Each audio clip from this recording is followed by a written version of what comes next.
Bonjour et bienvenue à la mini-méditation du mercredi de l'Institut biblique de Bruxelles.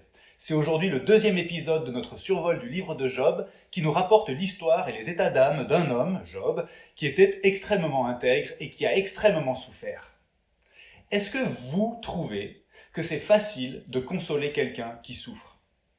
Ou inversement, dans vos souffrances, est-ce que vous avez été facilement consolé? Eh bien, dans les chapitres 4 à 28 du livre de Job, on a trois amis de Job qui prennent la parole pour essayer de faire quelque chose pour Job.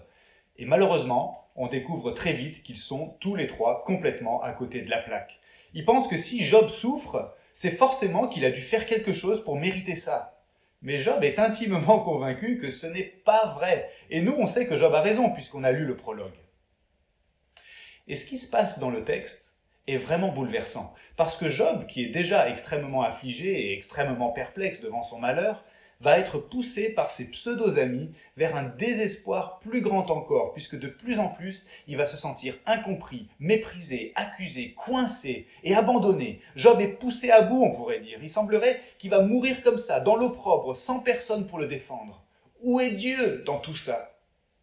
Mais un peu comme quand on cherche ses clés de voiture dans toute la maison et qu'on passe chaque pièce au peigne fin et qu'on arrive à la toute dernière pièce de la maison et qu'on est sûr du coup que les clés se trouvent quelque part dedans, eh bien Job, qui a été dépouillé de tout ici-bas, se dit que forcément la réponse à sa perplexité existentielle doit se trouver dans la seule pièce où il n'est pas encore allé, dans l'au-delà.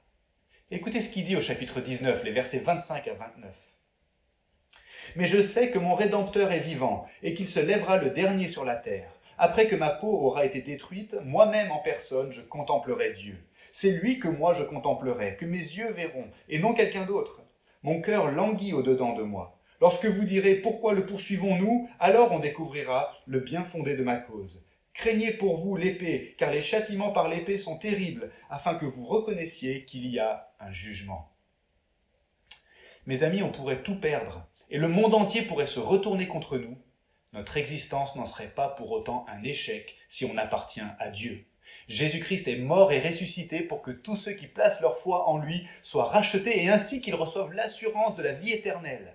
Le jour vient où on obtiendra les réponses à nos questions et où on sera parfaitement consolé et où l'ennemi de notre âme, notre accusateur, se taira à tout jamais. En attendant, il ne faut pas être comme les pseudo-amis de Job. Notre prochain qui souffre, il n'a pas besoin de nos explications et de nos solutions toutes faites. Il a besoin de notre présence, de notre écoute et de notre compassion avant tout. Et si c'est nous qui souffrons, soyons réalistes. Le malheur immérité, ça existe. Le malheur en soi ne nous condamne pas. Le malheur est parfois incompréhensible et il arrive qu'on n'en soit jamais délivré ici-bas. Mais il y a une consolation ultime que Dieu nous offre en espérance par la foi en Jésus-Christ.